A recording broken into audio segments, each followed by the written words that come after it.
primero creo que fue militante, que no está ahí, Ujú. digamos. Pero académicamente, bueno, el primero fue ingeniería, que fue, o sea, en realidad yo soy técnico también por escuela industrial, pero sí, cuando terminé el secundario, en el 2006 empecé la carrera de ingeniería electricista en Río Cuarto, yo soy de Río Cuarto, Córdoba.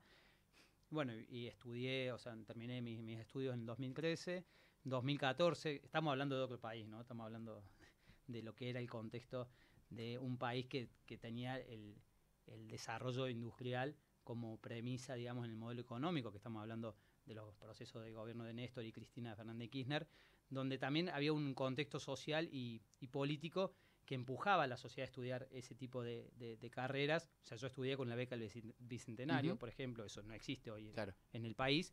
Bueno, yo terminé mis estudios y me mudé en 2014 a Buenos Aires para trabajar en Nucleoeléctrica Argentina, que es la empresa que opera y construye centrales nucleares en el país, en la cual sigo trabajando, o sea, ya hace 11 años. Y bueno, en el medio, bueno, fui también conociendo y transitando la política energética, discutiendo con varios compañeros, tanto de las provincias como de Capital Federal. O sea, yo apenas llegué acá, me sumé a lo que era el Instituto de Energía Scalabrini Ortiz, con varios compañeros muy valiosos de la experiencia energética desde el campo del peronismo en nuestro país. Y después ya creo que fue, sí, en el proceso del macrismo, en un contexto complejo también, 2016, donde se empezaron a paralizar ciertos proyectos en la empresa que yo trabajaba, que trabajo, eh, y un contexto político muy adverso. Bueno, ahí con varios compañeros dijimos, bueno, también hay que inflar currículum, Ujú. y ahí en ese momento yo elegí, bueno, empecé a ver por el campo de la energía, y encontré esta maestría que es de la Universidad de Lanús, que lamentablemente ahora creo que está discontinuada. Ujú. Y bueno, hice mi maestría en esa universidad, también una universidad del conurbano bonaerense, con una historia particular también, que está hecha sobre lo que eran los Así ferrocarriles, es. los talleres de ferrocarriles Remedios en, de escalada. de Remedio Escalada. En ese momento, bueno, la rectora era Ana Jaramillo, ahora ya retirada. Eh, y bueno, después pasó la pandemia y demás. Y bueno, también pensando ya en la dinámica de la política energética en nuestro país, algo que a mí me apasiona bastante, y buscando respuestas a cómo diseñar programáticamente y disputar, digamos, el poder que hay detrás del sector energético, que en Argentina es una disputa muy fuerte, muchas veces invisibilizada, pero hay factores de poder económico, no solo económicos, políticos, y que no responden solo al país, sino que a intereses geopolíticos internacionales. Y bueno, ahora también en un contexto adverso en nuestro país, decidí, bueno, seguir profundizando mis estudios para, bueno, buscar herramientas eh, para justamente ponerlas a disposición luego en la construcción de una cuestión programática en el país. Y es ahí que empecé este doctorado en Economía Política Mundial en el país vecino de Brasil, en la Universidad Federal do ABC, que queda ubicada en San Bernardo do Campo, que Ujú. es en el conurbano de Sao Paulo, sería, que es justamente también el territorio o la ciudad donde está el principal sindicato que tuvo a Lula, digamos, como referente en los procesos cuando el presidente era referente sindical, ¿no? Ujú. Nico, la historia argentina, el siglo XX, nos marca a, a nuestro país como uno de los importantes dentro del tema nuclear a nivel mundial. La historia, el peronismo, lo que fuera, bueno, el plan Huemul, un montón de lo que serían luego las centrales Atucha, bueno, hasta llegar a lo más reciente como fue la iniciativa del CAREM, etcétera. Ahora, esa historia, primero te quiero consultar si es realmente así, es decir, si Argentina realmente está en los lugares del mundo, no sé si ponerle la palabra competitivos o importantes, o es, porque a veces lo somos, un poco exageramos y nos inflamos, o realmente esa dimensión de la energía atómica, del desarrollo nuclear argentino, compite a nivel internacional o compitió, y luego vamos a ir a este presente el presente más coyuntural inmediato del desguace que está haciendo Javier Milei, pero la historia atómica argentina es importante, es realmente importante. Sí, es importante. O sea, nosotros tenemos una historia de 75 años. Vos mencionabas, el proyecto nuclear en la Argentina nace con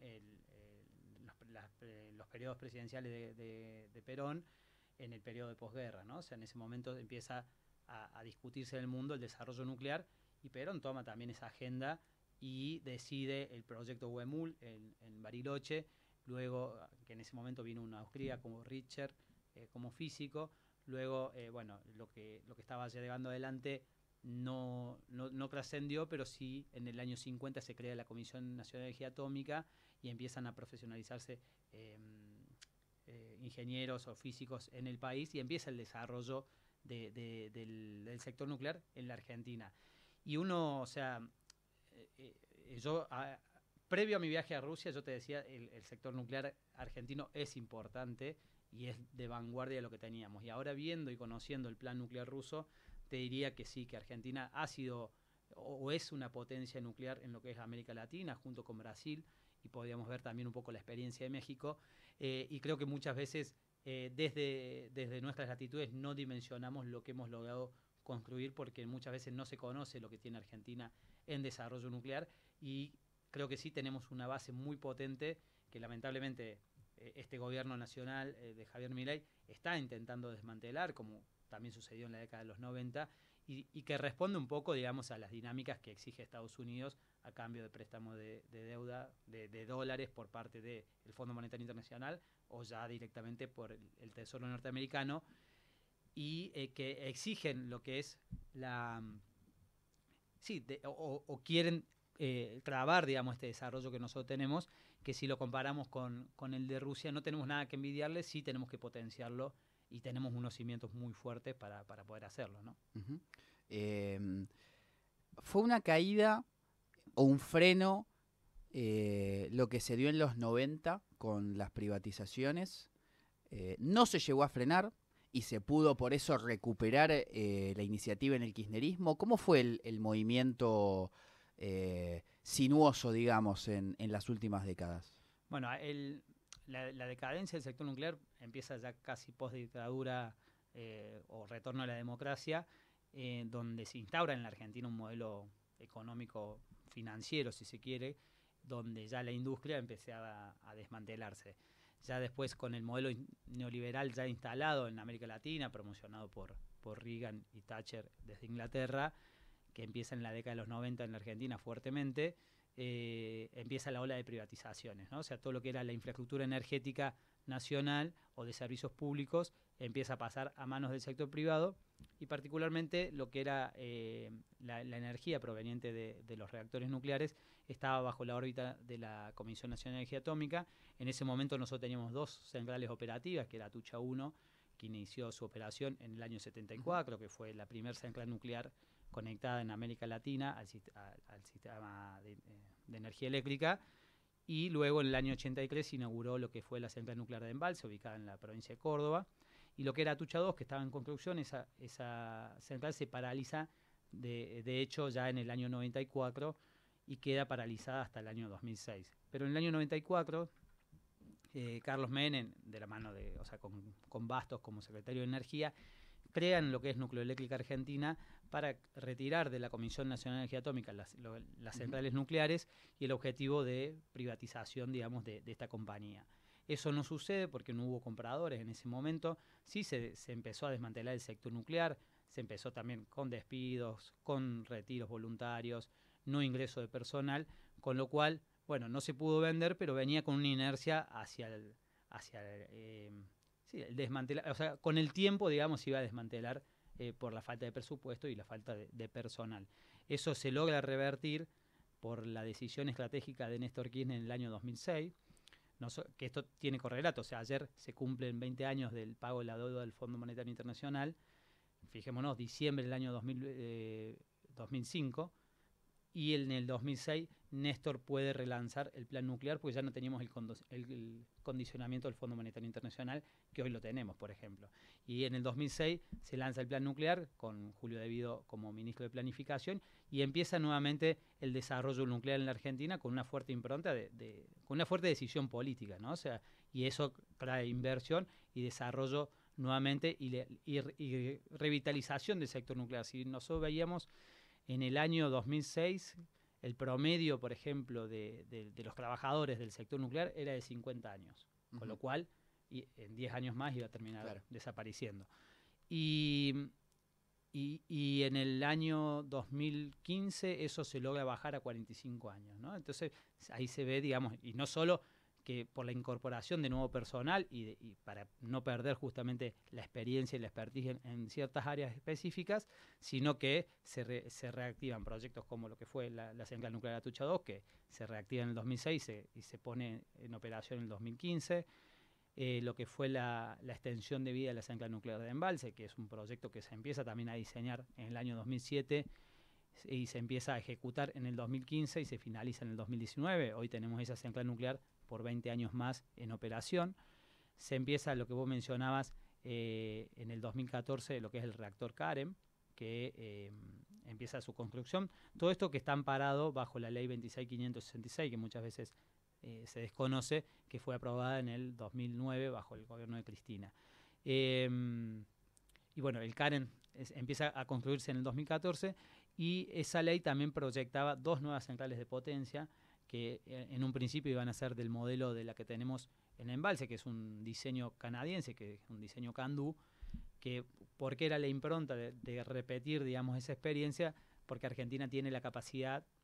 Habría que ver ahora con cuánta capacidad contamos después de esta destrucción del entramado productivo, pero en ese momento de construir hasta el 70% de componentes de una central CANDU en nuestro país, ¿no? Con lo cual dinamizás la industria interna, la industria y el desarrollo industrial. Por eso también se conoce muchas veces el sector nuclear en la Argentina como un sector dinamizador de la industria, un sector industrializante, ¿no? O sea, es una industria industrializante porque genera pymes, genera movimientos, genera nuevos puestos de trabajo y nuevos desarrollos. Entonces, al 2015 teníamos esa foto. Lamentablemente, bueno, en el 2015-2016 cambia el signo político de nuestro país, gana Mauricio Macri, y cuando vuelve nuevamente el Fondo Monetario Internacional en la Argentina, en el 2018, o sea, marzo o mayo del 2018, empieza nuevamente la decadencia del sector nuclear en nuestro país, producto de las presiones externas, y ya tenemos hoy casi 8 años, te diría yo, 7 años de decadencia en el sector nuclear, producto de estas políticas e injerencias, ¿no? Cada año, además, son muchos años. Es decir, cada freno, cada retroceso, reconstruirlo, recomenzarlo, lleva tiempo y dinero. Sí, totalmente, y sobre todo la formación de recursos humanos, ¿no? O sea, la transferencia de conocimiento muchas veces lleva mucho tiempo, y volver a formar trabajadores con alto valor agregado o altamente calificados, eso lleva mucho tiempo y bueno, y eso hace que los proyectos se hagan más largos en el tiempo, ¿no? Y a su vez, ahora no solo con la falta de presupuesto en el sector nuclear, sino ya con la decisión de este gobierno nacional, desde el 2023 en adelante, desde el 10 de diciembre del 2023, vemos cómo se han paralizado los proyectos estratégicos que teníamos ya en Argentina, porque si bien el gobierno de Alberto tuvo muchas experiencias fallidas, algunas cuestiones de inversión en el sector nuclear hubieron, no fueron lo suficiente, pero bueno, hubo movimiento, sobre todo con la reincorporación de personal al sector nuclear, pero particularmente en los últimos 24 meses el sector nuclear viene siendo vapuleado, viene siendo atacado, como todos los sectores industriales en la Argentina, ¿no? Y muchos sectores sensibles de la economía también, y al punto que Javier Milei decidió paralizar el CAREM, que era un desarrollo que no solo mencionamos, que es un desarrollo diseñado, un reactor modular diseñado en la Argentina, hoy paralizado, estaba en un 65% de avance de obra, con 700 millones de dólares, invertidos, con lo cual también es una inversión tirada por parte del gobierno nacional, y también se cancelaron lo que era la cuarta y quinta central proyectados, que iba a ser la cuarta, iba a ser financiada por China, un reactor Wallong One de modelo chino, que Argentina no posee esa tecnología, y vamos a incorporarla, y a su vez la quinta central, que iba a ser del modelo CANDU que mencionamos recién, también paralizado, ¿no? Recomiendo humildemente la charla que tuvimos con Julio Mosle, también el cafecito con Julio Mosle, que siguió también paso a paso el desarrollo, el freno y toda la complejidad del tema Carem, que decía, estaba prácticamente hasta el color que iban a tener las paredes resuelto en el Carem y se detuvo. Claro, o sea, vos tenías un proyecto que era un prototipo, o sea, nosotros lo que estábamos fabricando ahora en el complejo nuclear Atucha es el prototipo del CAREM, un reactor que iba a entregar 30 megas de potencia a la red, y estaba claramente ese prototipo diseñado y estaba en construcción, ¿no? O sea, y lo que sucedió ahora es una paralización total y un desguace de los equipos de trabajo. Imagínate que si esto sigue por 5 años más paralizado o no sé cuánto tiempo, recuperar y volver a armar todos los equipos que estaban trabajando en el CAREM, lo que va a significar y costar, ¿no? Entonces, claramente lo que sucede con esta situación es que Argentina queda corrida de la competencia tecnológica a nivel internacional, porque no es que solo se paraliza un proyecto de esta magnitud como el CAREN, sino que Argentina termina asociándose al programa FIRST de Estados Unidos, que es el programa de venta de tecnología de reactores modulares que propone Estados Unidos al mundo luego de relanzar el plan nuclear en el mes de mayo de este año. Donald Trump relanza el plan nuclear en ese país para volver a recuperar las posiciones perdidas que tenía Estados Unidos en materia de líder, si se quiere, internacional en el sector energético, en el sector nuclear, y que hoy los que llevan la delantera en esa materia son Rusia y China, ¿no? O sea, quienes están hoy liderando el desarrollo nuclear en el mundo son Rusia, es el principal exportador de tecnología nuclear en el mundo, y China viene construyendo reactores, hoy tiene 28 reactores nucleares en paralelo en construcción, o sea, claro, algo nunca visto en la historia, y bueno, y ya alcanzó a Francia, o sea, tienen 57 reactores en operación, y lo reciente que mostró China, que fue la semana pasada, me parece, fue haber desarrollado un rompehielos de propulsión nuclear, algo que solamente por ahora tenía la tecnología rusa, ¿no? O sea, entonces China también con eso gana grados de libertad para poder habilitar rutas comerciales en el Ártico, que es para lo que se usan ese tipo de barcos, ¿no? Todo esto que cuenta Nico está bien desarrollado junto con Diego Hurtado en la última nota en El Cohete a la Luna, acerca de la iniciativa de Estados Unidos y la desiniciativa o la iniciativa contraria a los intereses nacionales por parte de la Argentina. ¿Cómo está esa situación, digamos? Porque en las recientes modificaciones a través del Congreso, y no a través del Congreso, a través directamente del Poder Ejecutivo, Milei dispone la anulación de programas, la creación de una nueva secretaría, si no me equivoco, de asuntos nucleares. Dispone a Napoli, que es un joven de 30 años, según leí hoy la carta que le envía uno de los trabajadores despedidos, Santiago Conde, diciendo, bueno, deja de usar la palabra libertad y liberalismo de una forma tan agresiva para nuestro pueblo, lo cual me parece recomendable e interesante. ¿Cómo estamos hoy? Hoy, 24 meses después de la asunción de Milei, y con este futuro inmediato que propone, que es dejar de construir e invertir y traer, ni siquiera no sé si poderlo llamarle inversión, compra de los reactores modulares, no quiero decir cosas que no son porque es muy técnico, reactores modulares del programa FIRST de Estados Unidos. ¿Cuál es la complejidad de la coyuntura?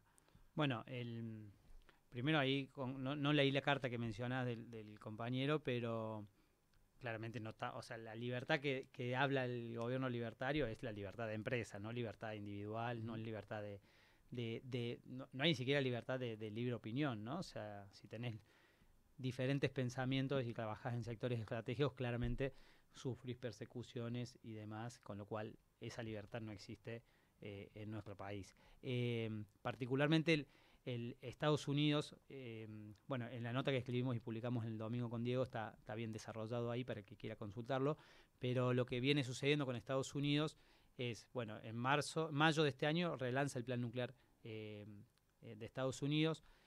En septiembre o en agosto creo que fue que lanza el programa FIRST, que el programa FIRST se propone vender tecnología de reactores SMR para el mundo, y Argentina es el primer país que se asocia, digamos, a ese programa y con lo cual ahí vemos que relega nuestra tecnología para incorporar tecnología norteamericana, pero seguramente compra de llave en mano y no con transferencia de tecnología, porque lo que nosotros hemos comprado tecnología nuclear proveniente de Canadá, proveniente de Alemania, pero siempre con transferencia de tecnología, claro. ¿no? O sea, comprás los recursos para poder hacerlo también. exactamente, que nosotros tengamos el aprendizaje y sobre todo poder dominar el ciclo de combustible de ese nuevo reactor, que es lo que te da cierto grado de soberanía y libertad a la hora de operarlo.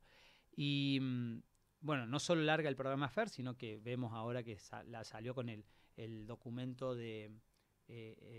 para la seguridad nacional de Estados Unidos. No recuerdo el nombre del documento, pero habla de la estrategia de la seguridad nacional de Estados Unidos, y entre esos puntos tiene uno que es el sector energético, ¿no? Y Estados Unidos dice, bueno, tenemos que recuperar el dominio sobre los recursos de petróleo, la energía, o sea, el petróleo, el gas y la energía nuclear. Y a su vez tenemos que ir en contra de la agenda ideológica de lo que es el cambio climático, ¿no? O sea, plantea eso, claro. ¿por qué? Porque o sea, todo lo que es la tecnología de energías que no emiten gases de efecto invernadero está liderada por China, ¿no? Entonces ahí Estados Unidos decide no meterse y volver a dominar los sectores que sí tienen desarrollo tecnológico y dominio, que son el sector nuclear, que son el sector del gas y el sector del petróleo.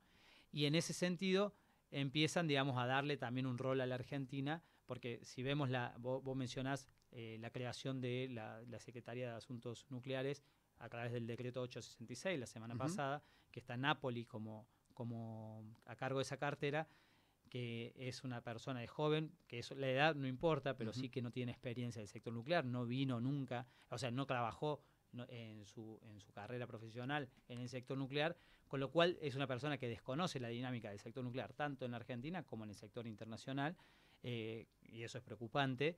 Y a su vez, el Ministerio de Economía publicó un documento que dice, bueno, con esta nueva secretaría vamos a convertirnos en la Arabia Saudita del uranio, ¿no? Entonces, explícitamente están diciendo que Argentina va a dejar de desarrollar tecnología nuclear para ser solamente proveedores de uranio, claro, y sin valor agregado, ¿no? Una pregunta técnica. En el proceso de generación de energía a través de reactores nucleares, ¿qué rol juega el uranio y cuánto uranio tenemos? Es como somos no sé si no es productores, somos poseedores del mineral, del uranio, así como del litio, así como de petróleo en la Argentina. ¿Cuál es la situación del uranio en la Argentina? Nosotros tenemos recursos de uranio, en nuestro país somos poseedores de ese recurso y éramos productores hasta el año 97. En ese reconto histórico que yo hice de la década de los 90 me olvidé de decir que en el año 97 se paraliza la producción de uranio en nuestro país, con lo cual Argentina en nuestras centrales nucleares, o sea, ¿cuál es el rol del uranio en el proceso productivo? Es que el uranio es la fuente de energía que utilizamos en los reactores, o sea, los reactores nucleares tienen combustibles adentro, que el uranio es es el elemento combustible que está adentro. Ese elemento combustible se bombardea con neutrones. Cuando un neutrón choca con el átomo de uranio, se parte. Cuando se parte libera mucha energía térmica, y esa energía térmica uno la recupera con agua, porque circula agua, digamos, por dentro del reactor, y con esa agua que está a alta presión y a alta temperatura, pasa por un intercambiador de calor que genera vapor. Ese vapor pasa por una turbina que genera energía eléctrica. Después saliendo del reactor es casi como una central térmica, claro, pero el uranio es la fuente primaria, es el combustible, es el que hace funcionar toda la cadena productiva. Y Argentina producía su propio uranio para sus propias centrales. En el año 97 deja de ser así porque se cierran nuestras minerías de uranio y se empieza a importar, porque en ese momento con la excusa de que importar era más barato. Hoy importamos principalmente de Kazajistán, una de las reservas más importantes de uranio en el mundo, y nosotros tenemos, no recuerdo ahora el porcentaje de uranio que tenemos en nuestro país, pero sí tenemos grandes reservas principalmente en Mendoza, en Chubut, y se me está yendo de la cabeza la otra provincia, pero particularmente ahora lo que quieren hacer es reactivar la minería de uranio en Chubut, esto se ha puesto a disposición. Ignacio Torre, se creó un área de YPF, que es YPF nuclear, para acompañar este proceso, y esto encaja justamente también en la necesidad de Estados Unidos de, primero, alimentar, o sea, Estados Unidos tiene alrededor de 94 reactores en operación, y importa el 99% del uranio que utilizan sus reactores. Y a su vez, una de sus principales fuentes de uranio es Rusia, pero Estados Unidos aprobó una ley que a partir del año de 2028 tienen que dejar de importar uranio ruso, producto de los conflictos geopolíticos que tienen con Rusia, y entonces van a necesitar nuevas fuentes de uranio. Bueno, y si a su vez el plan nuclear de Estados Unidos plantea el desarrollo de reactores SMR para alimentar particularmente lo que es la inteligencia artificial, los servidores de inteligencia artificial, eso va a demandar enormes cantidades de energía en el futuro, en un futuro inmediato, ¿no? Estamos hablando de 5 o 10 años en adelante, con lo cual los recursos de uranio en el mundo van a ser altamente demandados y van a ser disputados, ¿no? Y lamentablemente Argentina, con el plan nuclear que está diseñando Javier Milei, está poniendo al servicio de Estados Unidos los recursos estratégicos, en este caso el uranio, para el servicio del exterior, ¿no? Y no al servicio de un desarrollo nuclear autónomo, ¿no? Hoy en día, ¿cuántas centrales tenemos en funcionamiento en la Argentina? Argentina posee 3 centrales nucleares en el país, que son Atucha 1, Atucha 2 y la central nuclear de Embalse. Entre las 3 son aproximadamente 1.755 megas de potencia instalada, que aportan el 7% de la energía eléctrica que consumimos en el país. Hoy están operativas 2 centrales, Atucha 1 está fuera de servicio porque está en el proceso de extensión de vida, salió de servicio en septiembre del año pasado, para hacer la extensión de vida, que va a durar, es una obra que dura entre 2 y 3 años, va a depender también del presupuesto y de la dinámica que le da el gobierno nacional, y una vez que culmina el proceso de extensión de vida, que es realizar mantenimiento y actualización de equipamiento dentro de la instalación, puede operar por 20 años más, ¿no? O sea que en el 2027-2028 tendríamos que tener ya nuevamente las 3 centrales en operación. ¿Pero continúa ese plan de recuperación de Atucha 1 o también está frenado y no la vamos a tener más, digamos? Ese proyecto todavía está operativo, porque ahí el gobierno nacional tiene la contradicción, o sea, si paraliza el proyecto tiene otro problema, porque tiene que ir al decommissioning, que es desmantelar la central para que no quede operativa y quede a la salvaguarda, porque tiene componentes con radioactividad y demás, y entonces hay que hacer, digamos, el decommissioning, que es justamente vos limpiar el área. Limpias el área, digamos, y la dejás no operativa, pero sí la tenés que controlar por mucho tiempo, ¿no? Para el que vio Dark, era la serie, una serie, creo que es alemana, Dark. Bueno, es una serie de viajes en el tiempo, etcétera, pero era una central nuclear abandonada que reventaba, no sé qué pasa. Bueno, una cosa así. Pero sí, claramente no tan exagerado, pero uno tiene que seguir haciéndole mantenimiento a esa instalación o teniéndole salvaguarda.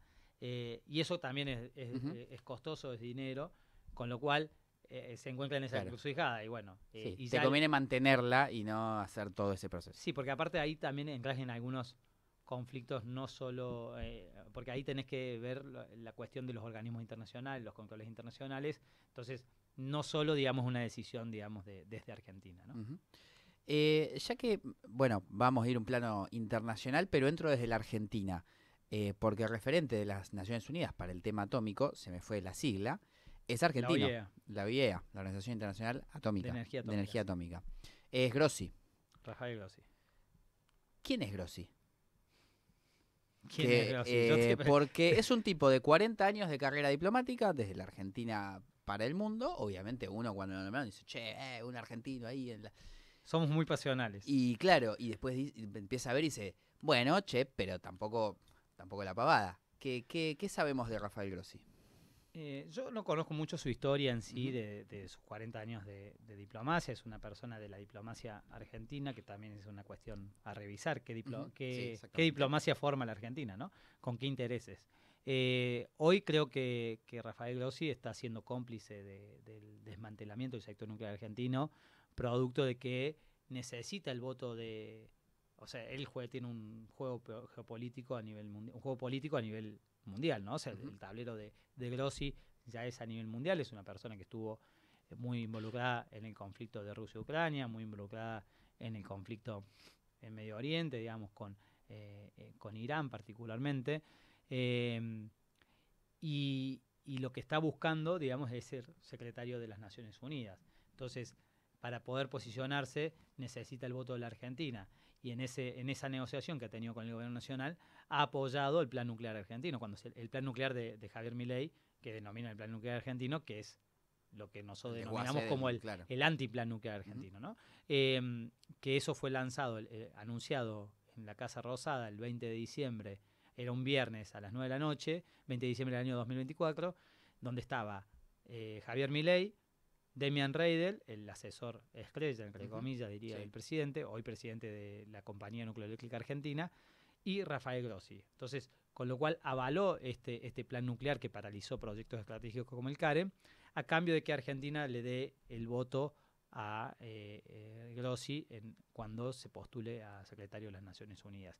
Y a su vez es una persona que tiene un fuerte vínculo con Israel, con lo cual también podríamos decir un fuerte vínculo con el sionismo, ¿no? O sea, cuando uno ve cómo jugó con el conflicto con Irán y con Israel, bueno, uno ve, porque condenan mucho a lo que es Irán, o sea, bombardearon las instalaciones nucleares que tenían de enriquecimiento de uranio en ese país, y nadie habla de lo que es Irán, que tiene bombas atómicas sin declarar, ¿no? Entonces, hay una doble vara en términos de cómo se controla y cómo utilizan ese tipo de organismos a nivel internacional.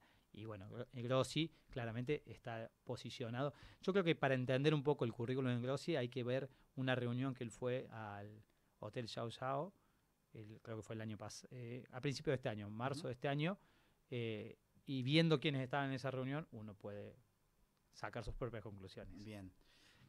Ahora sí, al plano mundial, bueno, el concierto internacional de la multipolaridad, de las relaciones Rusia-China, los BRICS en general, cada uno como su polo, en algunos puntos más aliados, en otros no, la caída de Estados Unidos y el intento de recuperación con Trump, la OTAN metida en el conflicto con Ucrania, es decir, un tablero bastante complejo e interesante. La energía obviamente no está exenta en eso, y el proceso parecería ser, así como ganó la financiarización en Occidente o en Estados Unidos, en Europa, y está tratando de ir hacia la producción, tanto China como Rusia como otros sectores, bueno, la generación de energía es, como bien lo dijiste, para China y para Rusia, por ejemplo, el principal interés en el uso de energía atómica. Y Estados Unidos, que para mí sanamente, Trump dice, bueno, recuperemos soberanía atómica, nuclear. ¿Cuánto de las películas acerca del uranio en Arabia estamos viendo y cuánto del desarrollo interno de cada nación, más que la disputa internacional, podemos ver? No sé si hice bien la pregunta, pero ¿cuán nacionalista es y cuánto empuje internacional estamos en el tema nuclear? ¿Desde Argentina? No, a nivel global. O sea, como que no entiendo bien el punto de la pregunta. A ver, o sea, yo creo que Estados Unidos está intentando recuperar soberanía atómica. Sí.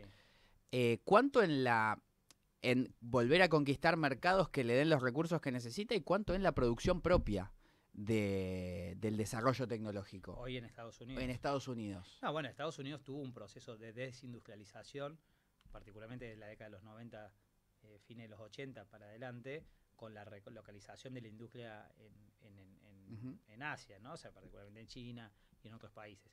Hoy, ante el avance de China y en esta disputa geoeconómica, si se quiere, está intentando volver a traer los capitales hacia Estados Unidos, o a través de lo que se denomina internacionalmente como el nearshoring, que es la producción cerca de Estados Unidos o dentro de países de Estados Unidos. Por ejemplo, vos mencionaste el bloque BRICS. En el bloque BRICS tenemos la India, y la India es un actor que está siendo disputado tanto por China y y por Rusia, como por Estados Unidos, o sea, porque Estados Unidos está proyectando poner muchas fábricas también en la India porque tendría mano de obra barata, ¿no? O sea, también hay que ver eso.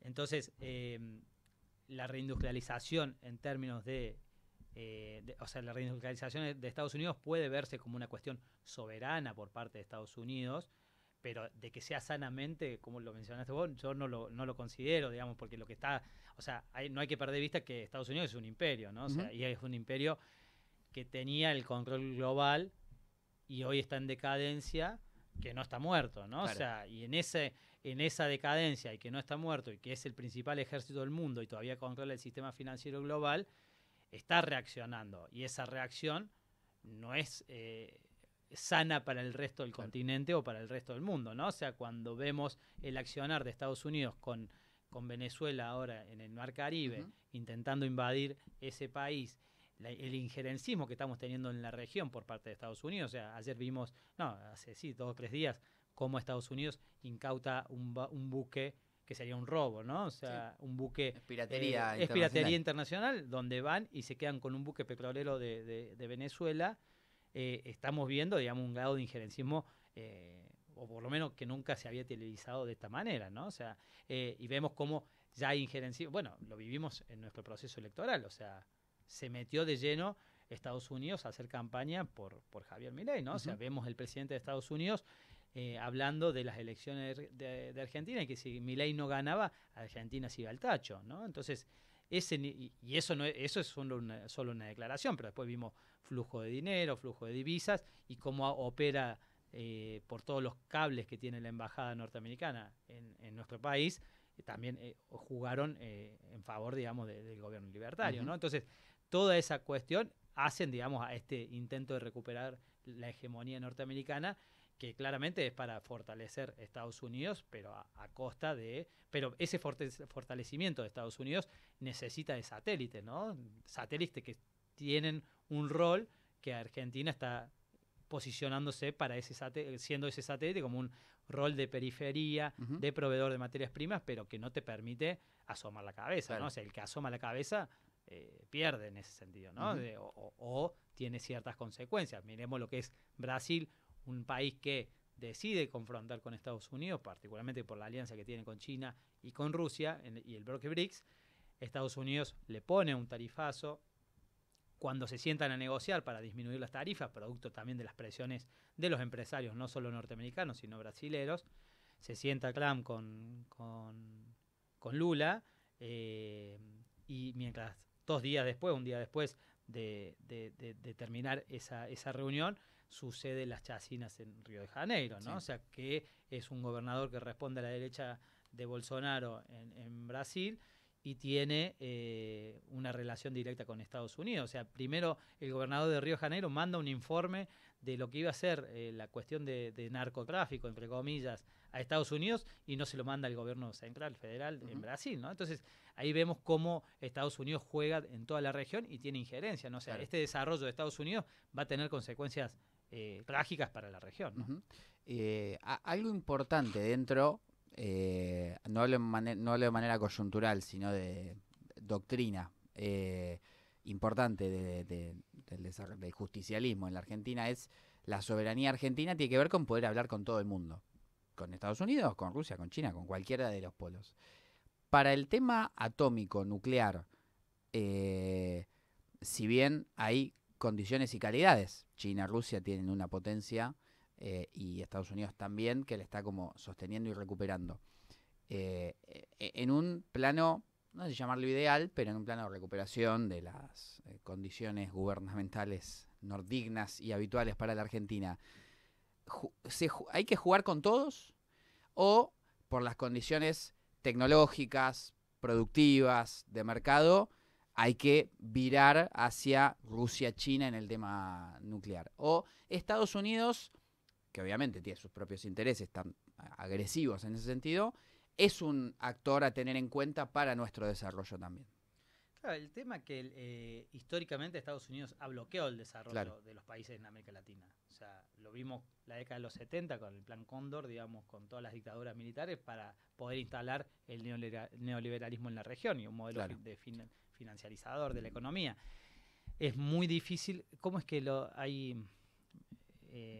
estos días escuchábamos a uno de los analistas internacionales de desarrollo bueno, pero vinculado con Estados Unidos, no recuerdo ahora que Diego lo menciona mucho, Diego Hurtado, pero o sea, Estados Unidos nunca ha dejado de desarrollar a países como Argentina y siempre bloquea. Entonces, nosotros tenemos, o sea, si Estados Unidos vendría y nos dice, bueno, te vamos a vender este reactor de tecnología Westinghouse que desarrolla Estados Unidos y te transferimos el ciclo de combustible, bueno, ahí será después una selección de tecnologías que haga el sector nuclear en la Argentina, con lo que más convenga en términos económicos y políticos. Pero no lo hace. Pero no lo está haciendo. O sea, no es que nos está diciendo bueno, no compren a China, porque también nos dijeron eso en el año 2022, no compren a China el reactor Hualong One y compren el desarrollo de Westinghouse u otro tipo de desarrollo, pero esa opción no está. Es no compren a China y no hagan energía nuclear. O sea,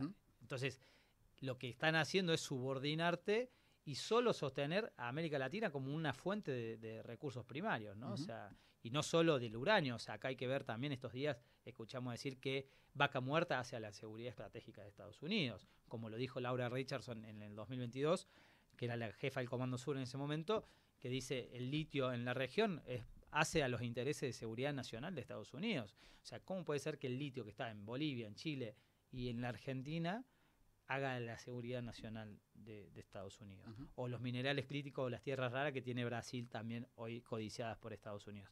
Entonces, lamentablemente no estamos viendo cómo Estados Unidos habilita el desarrollo de América Latina.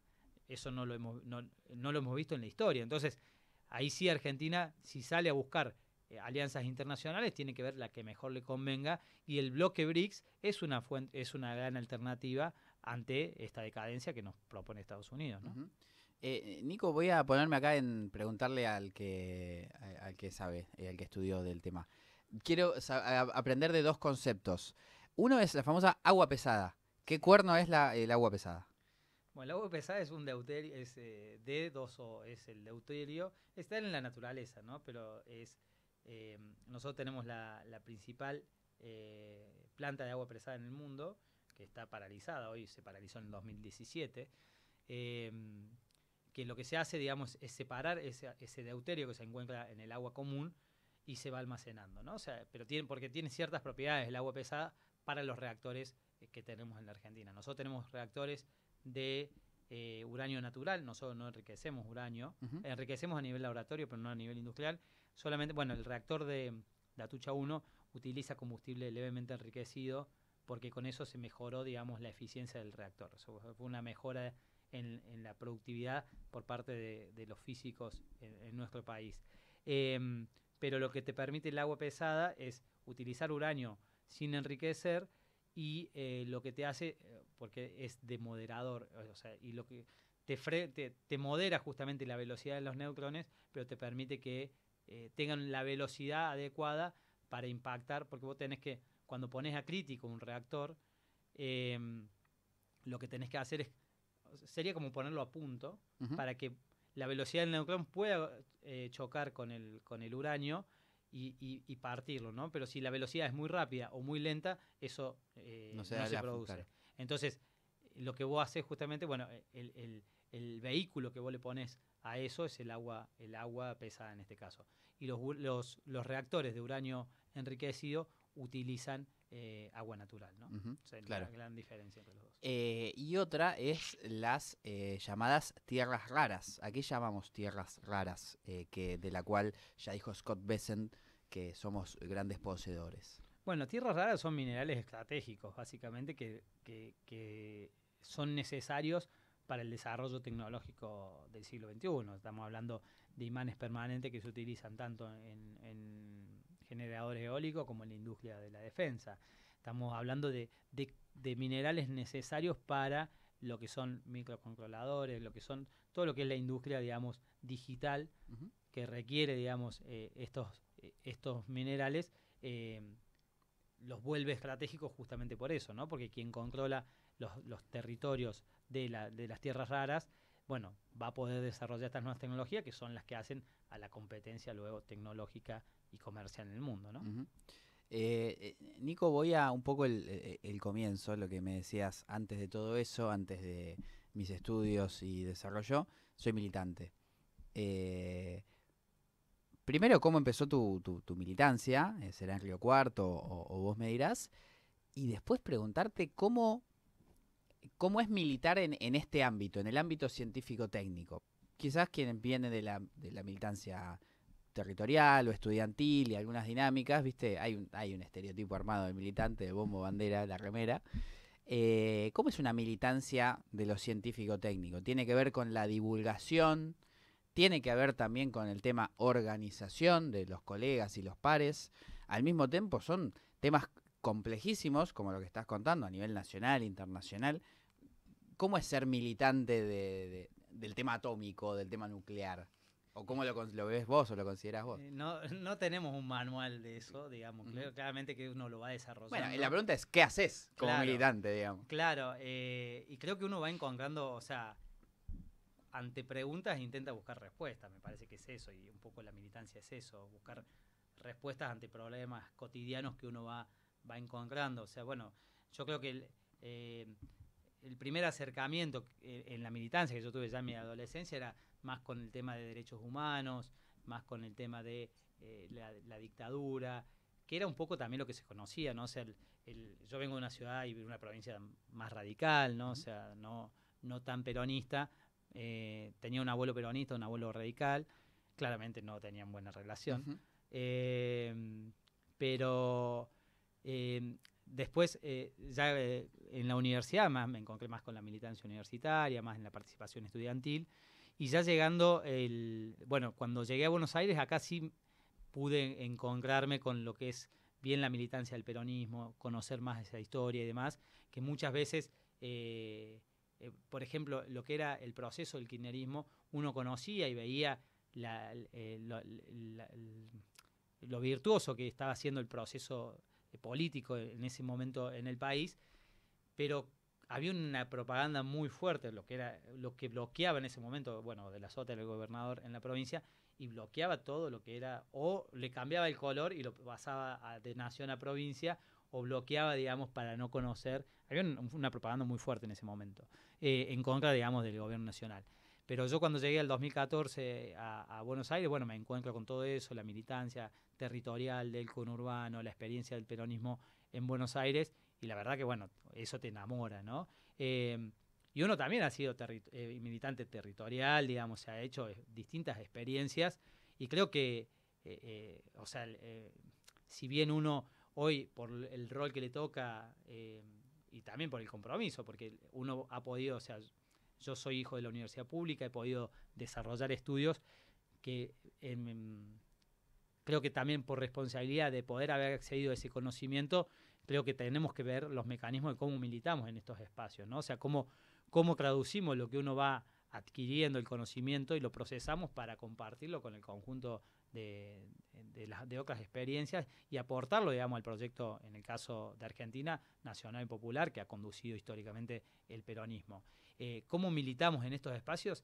Y es muy, o sea, yo te digo, uno va buscando respuestas. Yo, por ejemplo, en el sector energético, algo que cuando yo empecé, digamos, más no por preguntas propias, pero también por demandas de los conjuntos militantes en ese momento, de los compañeros, de empezar a discutir el sector energético. Y cuando discutíamos el sector energético, solo discutíamos la cuestión tecnológica, los porcentajes de una tecnología en la matriz o de otra, si usamos petróleo, si usamos gas, si usamos energía nuclear, si usamos energía eólica, y eso no dice nada, digamos. O sea, vos podés hacer reemplazo de una fuente por la otra, pero puede estar dominada por un sector corporativo, claro, un sector empresario, y la rentabilidad se la lleva a otro, ¿no? Entonces, ese tipo de respuestas tampoco eran respuestas, digamos. Entonces, bueno, empezar a escarbar todo eso, bueno, y empezar a entender la dinámica de poder, en este caso, detrás del sector energético, bueno, son preguntas que yo me fui haciendo y me sigo haciendo, ¿no? O sea, son parte de preguntas del doctorado que estoy haciendo. Por ejemplo, cómo generar mecanismos de apropiación de la rentabilidad de vaca muerta para que no se la lleven un grupo de empresarios, ¿no? Y que esa rentabilidad que hoy tiene la Argentina a raíz de la explotación de la segunda reserva de gas no convencional del mundo, quede en la Argentina para mejorar la calidad de vida de los habitantes de Argentina, ¿no? De la población argentina. Y son espacios donde es muy difícil porque cuando vos, primero que son sectores que están muy corporativizados, ¿no? Y muy financiados por corporaciones poderosas como, o sea, el sector de la industria del petróleo pone mucha guita, ¿no? Hace lobby y generalmente paga, digamos, por consultoras, por gente que estudia en esto, para que hagan lobby en los canales de comunicación. Entonces, el esfuerzo creo que es doble, porque primero tenés que debatir con ese tipo de argumentos que están muy bien armados, que juegan con el sentido común. O, por ejemplo, bueno, la energía hay que pagarla lo que vale. ¿Y cuánto vale la energía? Claro. Si mañana te ponen una bomba a Estados Unidos para quedarse con el petróleo en la Argentina. O sea, eso tiene precio. O sea, si hoy tenemos las Islas Malvinas, por ejemplo, ocupadas por el Reino Unido y están explotando junto con Israel, con la empresa Navitas, el offshore, que es el petróleo en las Islas Malvinas. Entonces, todas esas cuestiones nosotros tenemos que buscar los argumentos para poder responder y generar el sentido común desde el campo nacional y popular y entender que lo que está habiendo ante eso es la apropiación de recursos que son del conjunto de la sociedad argentina, ¿no? O sea, y eso pasa en la Argentina y en todo el mundo. Y algo de, voy ahí ya que lo mencionás, de esas respuestas del doctorado, de la idea de la apropiación o la redistribución de la riqueza generada que existe y la que se genera por la explotación de hidrocarburos o de los recursos naturales de la Argentina. Hay una línea del desarrollismo que es la del desarrollo local, es decir, bueno, por lo menos que Vaca Muerta garantice el bienestar en Neuquén y la zona patagónica que la circunda, que la gente que vive cerca de Yacyretá viva tranquila en el noreste argentino. Pero al mismo tiempo uno dice, pero son bienes nacionales, es decir, tenemos que distribuir la riqueza de una manera donde sea operativa y además productiva para todo el país. También específicamente que las regiones se vean beneficiadas. ¿Cómo es ese diálogo o cómo está ese debate en términos de apropiación y desarrollo de... No sé si solo puedo apuntarlo a lugares estratégicos, sino a regiones estratégicas de nuestro país.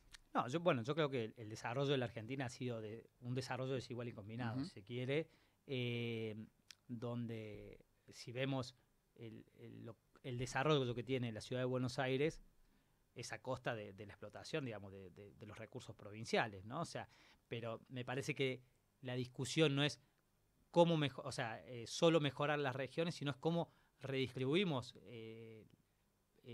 equitativamente en la Argentina con un proyecto, digamos, de país. O sea, creo que ahí sí hay que rediscutir qué proyecto de país queremos construir y cómo atendemos esas demandas, porque no puede ser que explotemos Vaca Muerta y en Añelo, que es la localidad, no tengan gas natural los vecinos de Añelo, cuando se saca gas continuamente debajo de su territorio, ¿no? Entonces, esas cosas no pueden ser aceptadas en nuestro territorio, ¿no? O sea, o cómo puede ser que las familias argentinas no puedan acceder a la energía, ¿no? O sea, que cada vez cueste más el acceso a la energía y se lleve más porcentaje del salario de los trabajadores el sector energético, cuando hoy estamos en superávit energético y a dónde va a parar ese superávit energético en términos de divisas. Entonces, son preguntas que nos tenemos que hacer para construir justamente el programa político desde el campo nacional popular y cómo poner la energía, en este caso que es un sector estratégico que está siendo disputado en el mundo,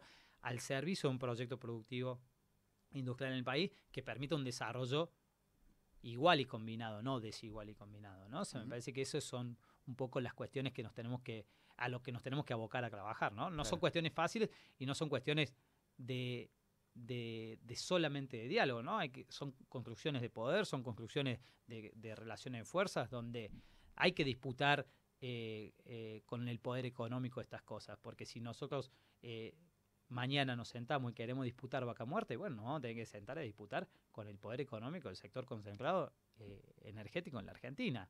Y eso tiene consecuencias. Hoy veamos la consecuencia de las transformaciones políticas económicas que hizo Cristina Fernández de Kirchner junto con Néstor Kirchner en los últimos 12 años virtuosos de ese proceso político, Hoy tenemos a Cristina Fernández de Kirchner presa.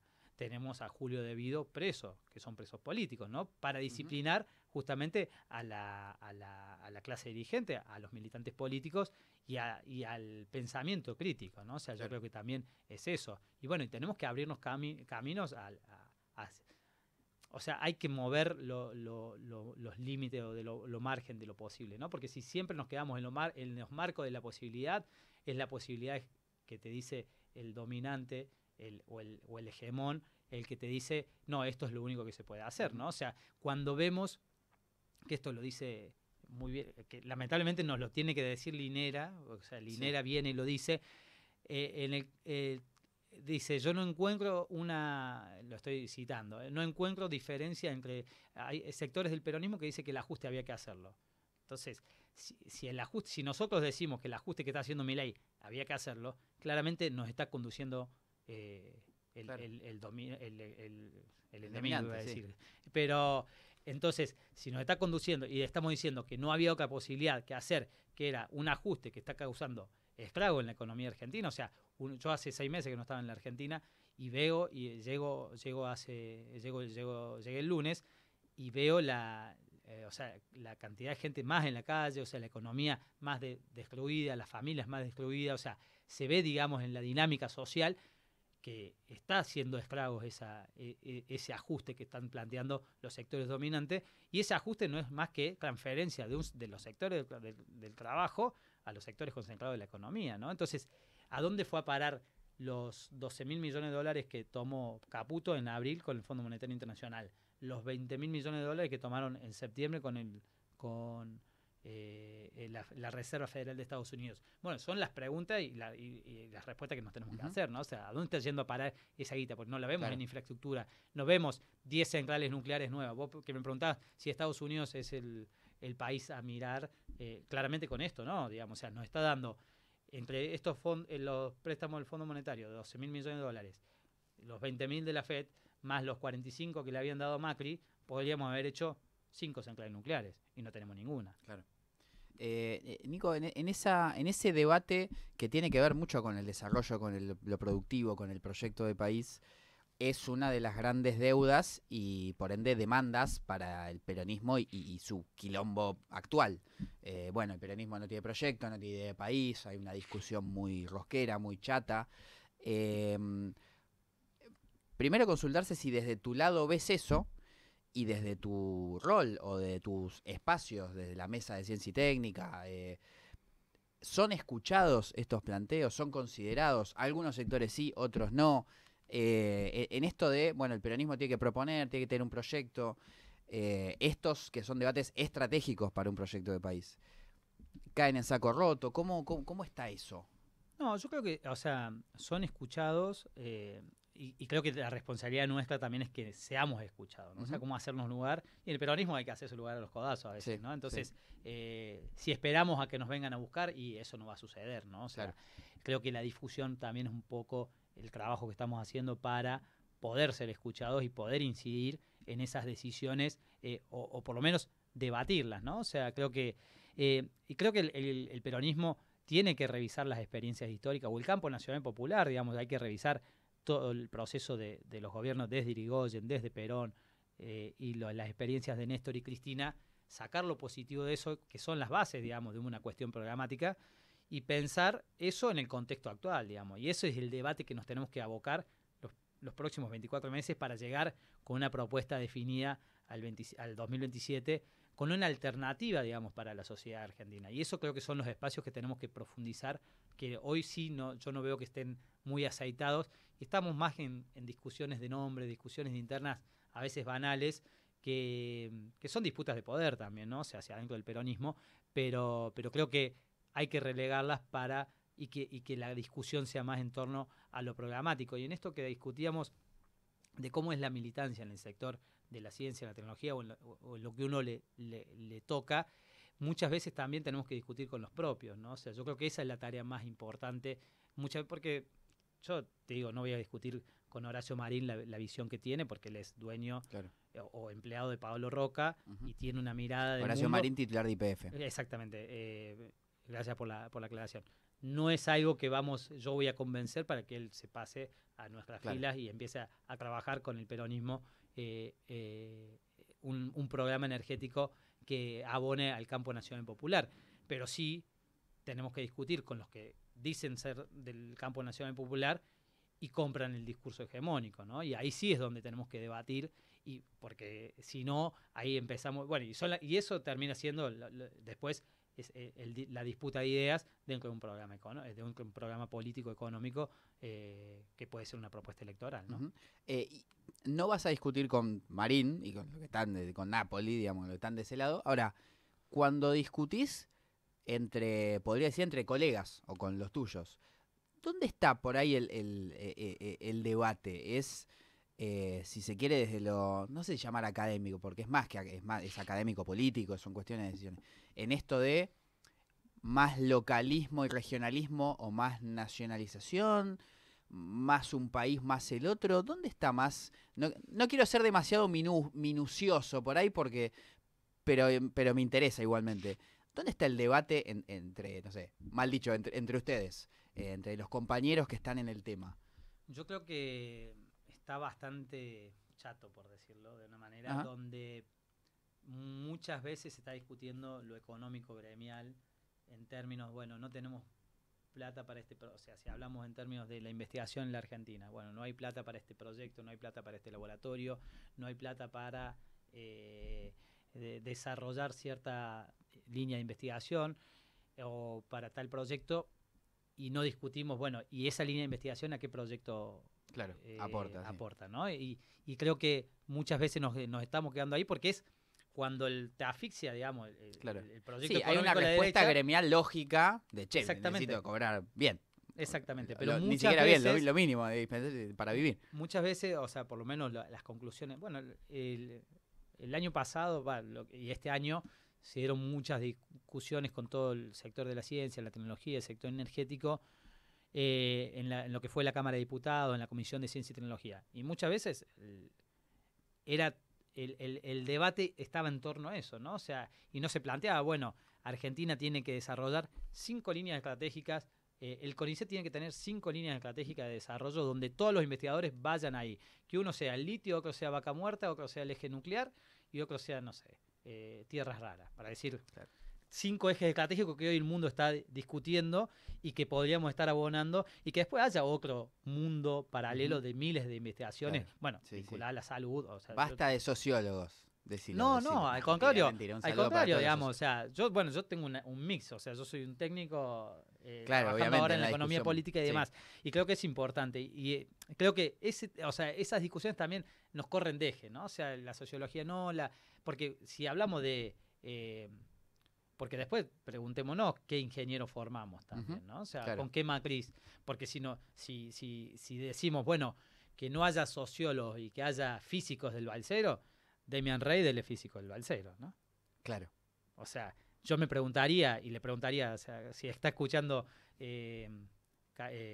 Cantero, se me fue el nombre ahora, el apellido es Cantero, el director del Balsero.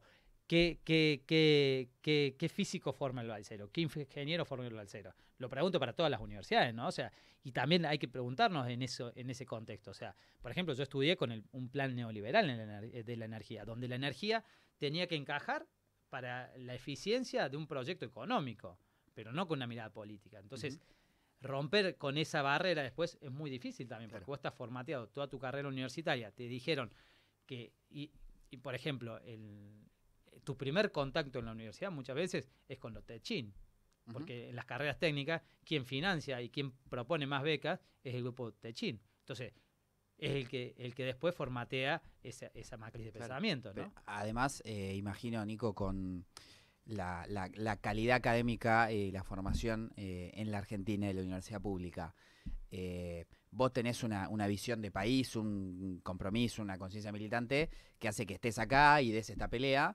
pero imagino con tu currículum y con tu experiencia te sería más sencillo y redituable en este momento ir a laburar a otro país o ir a laburar a una corporación. O llamarlo IPF y decirle, che, Horacio, me pongo a te ayudo a vender las cosas. Claro, a promocionarte tu plan y sí, claro, sería más mucho, bueno, por eso Que bueno, digo, imagino que es lo que está sucediendo con la ciencia argentina hoy. no, claramente, o sea, yo tampoco voy a poner en telejuicio, digamos, los compañeros y compañeras que deciden irse del Sí, obvio, país obvio. por una cuestión económica o incluso en el sector nuclear hay migración a otros sectores, ¿no? O sea, hay un desmantelamiento y una fuga, digamos, de cerebros en ese sentido, eh, porque no hay horizonte económico y el bolsillo no aguanta, Es digamos, y finito, uno sí. tiene que alimentar la familia y demás. El tema es después, sí, o sea, eh, a qué proyecto, digamos, o cómo, cómo trabajás desde ese lugar para seguir abonando, digamos, Ujú. a un proyecto político.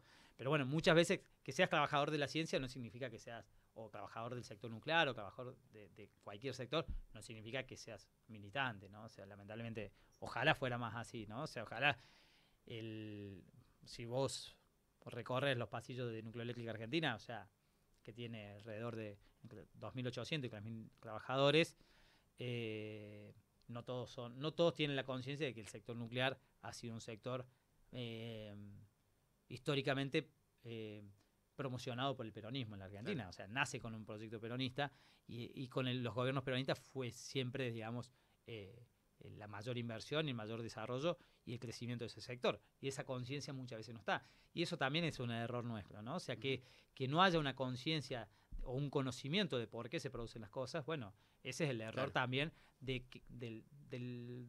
falta del debate de ideas, ¿no? O sea, creo que ahí es donde hay que abonar y pensar, bueno, qué espacios formativos tenemos qué mecanismos hoy tenemos desde los espacios militantes que antes estaban en la unidad básica, hoy muchas veces las unidades básicas están cerradas o están cumpliendo otra función y no hay debate de ideas, no hay debate de formación y también cómo utilizamos, digamos, las nuevas tecnologías para ese tipo de desarrollo de conciencia Ujú. social en nuestro país. Y eso sí uno nota que muchas veces falta y uno no encuentra. Sí, me ha pasado este año que muchos compañeros y compañeras levantan el teléfono o a través de las redes sociales y te dicen, mira, Nico, me ha pasado en lo personal, ¿no? O sea, estamos trabajando, somos 10 compañeros, compañeras, que estamos discutiendo estos temas, nos puedes dar una mano, qué nos orientás y demás. Hay una búsqueda. Creo que Claro. tenemos que también identificar, digamos, o ver cómo habilitamos para que haya una conexión, digamos, entre los espacios históricamente que han sido de formación del peronismo, volver a desempolvar todo eso Ujú. y conectarlo con estos espacios de Claro. búsqueda, que si no los conectamos nosotros, lo conecta otro proyecto político, ¿no? O sea, Sí, sí. Además la difusión de lo que Argentina efectivamente hace y tiene, digamos. Me tocó ir a la central de Embalse hace creo que eh, 2 años ya, pero casi 3 años. Y solo el hecho de estar ahí y mirar para arriba la inmensidad y la gran, solo, digamos, el impacto visual. Después, bueno, uno trata de ahondar en lo que representa realmente, lo que hace. Pero solo verla, ¿viste? Solo verla, ver el dique, ver el embalse, para la redundancia, ver lo que se está haciendo ahí, eh, debería ser una política pública comunicacional que, bueno, que hubo y no llegó, hubo y no se dio y que hay que complementar. bueno, cuando se inauguró el, el gasoducto presidente de Néstor Kirchner, Ujú. que conecta Vaca Muerta con Buenos Aires, y ahí con eso se permitió, digamos, la sustitución de importación de gas natural licuado a partir del 2023 a la fecha.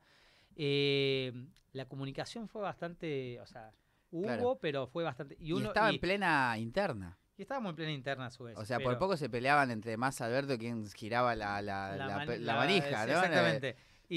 Pero a lo que iba es que en ese momento, no me acuerdo en qué programa de radio, creo que era en programa de Radio Madres de Tonietti, que hablaban de lo que era la comunicación de la década del 50, cómo comunicaba el peronismo. Y había una comunicación, una difusión que era maravillosa. Claro. Y bueno, por eso digo que hay que recuperar las experiencias que tuvo el campo nacional popular y ayornarlas a los tiempos actuales, ¿no? O sea, debatir estas cosas y difundirlas es fundamental, pero si en cada situación nos sentamos a discutir la interna del peronismo a puertas abiertas y no podemos tener estos espacios para, o sea, discutamos la interna, pero pongámosle, o sea, argentinos a las cosas. Claro, y a su yo vez, soy un... igual tampoco es que hay una invitación, o sea, la interna es que se está expresando en... No, es un desastre. Y y el problema de eso es que termina desgastando mucho la fuerza moral de los activos militantes que tenemos. Y si esa reserva militante se erosiona porque seguimos discutiendo estas banalidades, y bueno, es muy difícil.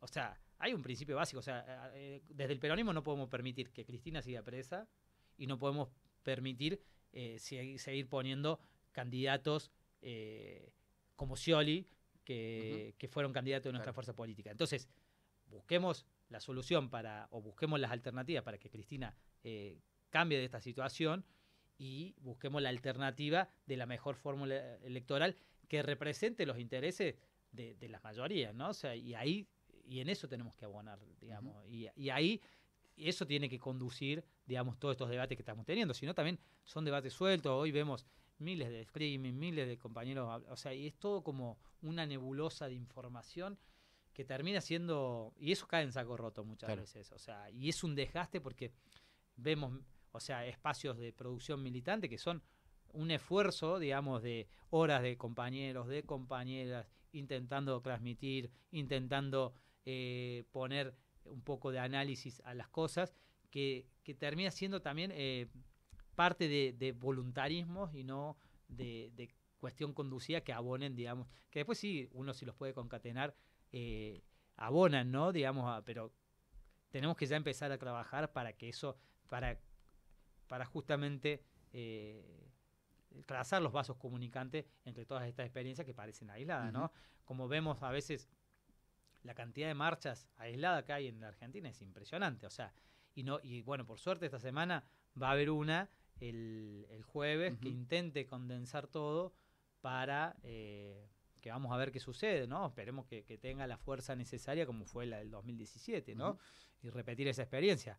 Pero después de eso hay que seguir con la agenda de cómo seguimos comunicando, y tampoco la CGT se puede hacerse el distraído con lo que sucede los miércoles, por ejemplo, que cagan a palo a los jubilados, ¿no? O sea, la CGT hay muchos espacios políticos, ¿no? Entonces, son las cuestiones que tenemos que atender para ver cómo las sorteamos, ¿no?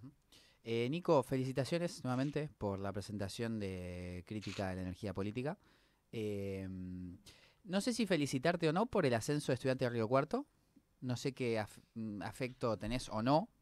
No soy muy afecto a estudiantes, pero bueno, como Río Cuartense, ¿sos vamos. No soy hincha de ningún club de la ciudad. Bueno, pero la ciudad se movilizó con el ascenso de estudiantes. Tal cual. Y bueno, si hay algo que no te haya preguntado, es tu oportunidad, tu momento. No, bueno, mañana vamos a seguir debatiendo estos temas, así que si quedaron cosas en el aire del sector energético y demás, un poco el libro invita a debatir esto. Vamos a estar con un panel también de lujo, va a estar Diego Hurtado, va a estar Luciana Gleiser, va a estar Rosalia Constantino, que es ganadora del Martín Fierro hace unos 10, 15 días, así que vamos a tener un panel de lujo, para discutir estos temas, y también va a estar abierto a preguntas, ¿no? Y así que bueno, invitarlos a todos y a todas y todes al espacio de La Libre en Chacabuco 917, en San Telmo, a partir de las 6 de la tarde. Vamos a estar discutiendo y poniendo nuestro granito de arena en tratar de aportar ideas nuevas o refuncionalizar las ideas viejas que ya nos traían, como Scalabrini Ortiz, por ejemplo, que está citado en el libro, para pensar la dinámica de la energía en nuestro país, ¿no? Y cómo salir del estancamiento, ¿no? Como decía Scalabrini, el que se estanca es como el agua que se pudre, ¿no? O sea, entonces, bueno, cómo ponemos en movimiento estas cosas y cómo ponemos en movimiento también el texto del libro para generar nuevas ideas y nuevos debates, ¿no? Yo tengo la tarea de reactivar a los geógrafos ahí en la discusión entre colegas para ponerlos de nuevo en la escena. Bueno, invitarlos mañana, tenemos que invitar porque mañana a que discutan. Claramente son profesionales que necesitan, y muchas veces el profesional o el sector académico tiende, digamos, a a estancarse, ¿no? En la militancia, o sea, o se dedican más al proyecto profesional, que está bien, digamos, pero bueno, también hay que entender que en la Argentina el ascenso social que te permite la universidad pública tiene que ver con todo lo que estamos hablando y tiene que ver con un proyecto de país que también está siendo atacado, ¿no? O sea, hoy estudiar en la universidad pública es difícil, las universidades públicas están en una situación compleja, están desfinanciadas. Ser docente hoy en la universidad pública yo soy docente en la Universidad de José de Paz, tenés salarios de miseria, digamos, o sea, los contratos que son totalmente flexibilizados, ¿no? Estamos ante el debate de una flexibilización laboral y ya estamos con esas situaciones. Bueno, ¿cómo pensamos las reconfiguraciones que tenemos que hacer para salir de estas situaciones caóticas que, como dice Cristina, desordenaron la vida de todos y todas? Nicolás Malinowski, muchas gracias por este cafecito. No, gracias a ustedes por la invitación.